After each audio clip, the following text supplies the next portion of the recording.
अनंत दंड का सिद्धांत एक ऐसा विचार जो प्राकृतिक कानूनों के साथ असंगत है। अनंत दंड का सिद्धांत सदियों से धार्मिक कल्पना को गहराई से प्रभावित करता रहा है।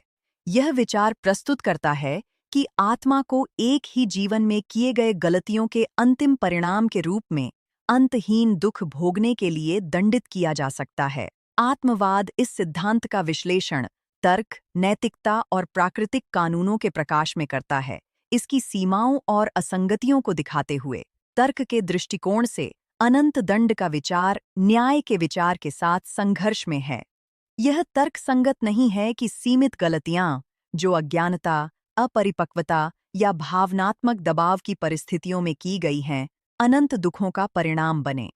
आधुनिक विज्ञान इस धारणा को मजबूत करता है कि प्रकृति अनुपात, संतुलन और क्रमिक सुधार के आधार पर कार्य करती है, कभी भी निरपेक्ष और अपरिवर्तनीय दंडों के माध्यम से नहीं। गहरी मनोविज्ञान यह समझने में मदद करती है कि यह सिद्धांत क्यों उत्पन्न हुआ।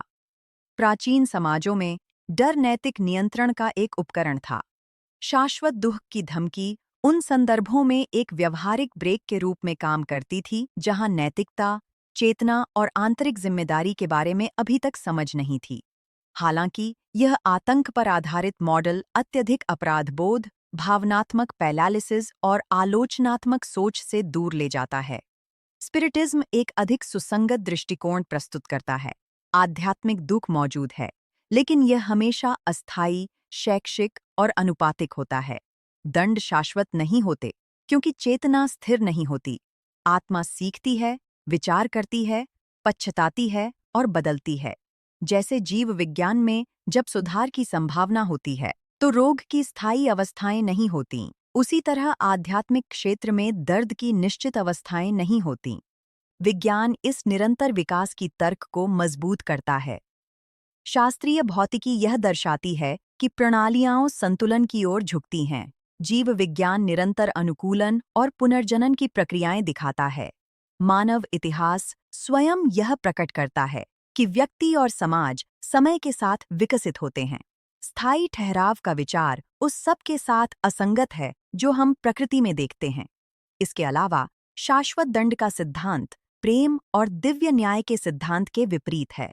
एक ऐसा प्रणाली जो सुधार की संभावना के बिना दंडित करती है, वह केवल दंडित करती है, शिक्षा नहीं देती। आत्मा विज्ञान सिखाता है कि दुख का केवल तभी अर्थ होता है जब यह चेतना, परिवर्तन और प्रगति की ओर ले जाता है। जब सीखना होता है तो दर्द अपनी भूमिका खो देता है। डर को समझ से बदलने पर आत्मवाद नैतिकता को कमजोर नहीं करता, बल्कि इसे मजबूत करता है।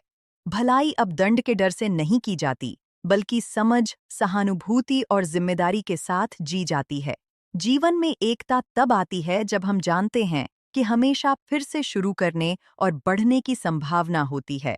यदि इस विचार ने आपको आध्यात्मिक न्याय और दुख के अर्थ को बेहतर समझने में मदद की है, तो लाइक करें, साझा करें और अपनी टिप्पणी छोड़ें। आपकी भागीदारी इस संदेश को और अधिक लोगों तक पहुंचाने में मदद करती है।